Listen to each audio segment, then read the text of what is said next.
క్రికెట్లో విశేషంగా రాణిస్తున్న తెలుగు క్రికెటర్ అంబటి రాయుడు నిరీక్షణ ఎట్టకేలకు ఫలించింది. పుష్కర కాలంగా జాతీయ జట్టులో చోటు కోసం విఫలయత్నం చేస్తున్న రాయుడుకి తొలిసారి టీమిండియాలో చోటు దక్కింది. 12 ఏళ్ల క్రితమే ఫస్ట్ క్లాస్ క్రికెట్లో అడుగుపెట్టి వివిధ స్థాయి టోర్నీల్లో విశేషంగా రాణించిన సెలెక్టర్ల కరుణకు నోచుకోని రాయుడుకు ఇంగ్లాండ్తో జరిగే 2 టీ20లకు పిలుపు అందింది. దేశవాళీ క్రికెట్లోనూ ఐపీఎల్లోనూ ఎన్నో సంచలన ఇన్నింగ్స్ ఆడినా భారత జట్టుకు ఎంపికవని రాయుడిని అదృష్టం వరించింది. బెంగాల్ క్రికెటర్ మనోజ్ తివారీ గాయపడటంతో రాయుడికి అనూహ్యంగా అవకాశం దక్కింది. తివారీ స్థానంలో అంబటిని జట్టులోకి తీసుకుంటున్నట్లు బీసీసీఐ ప్రకటించింది.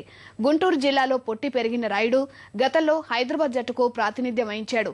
తర్వాత రెబల్ లీగ్ ఐసీఎల్లో చేరినందుకు రాయుడుపై బీసీసీఐ 2 ఏళ్ల పాటు నిషేధం విధించింది. బోర్డు నిషేధం ఎత్తివేశాక ఐపీఎల్లో ముంబై ఇండియన్స్ కు ఆడిన రాయుడు కొన్ని మెరుపు ఇన్నింగ్స్ ఆడి అందరినీ అలరించాడు. ఇన్నాళ్లకు జాతీయ జట్టుకు ఎంపికై తన స్వప్నం నెరవేర్చుకున్నాడు.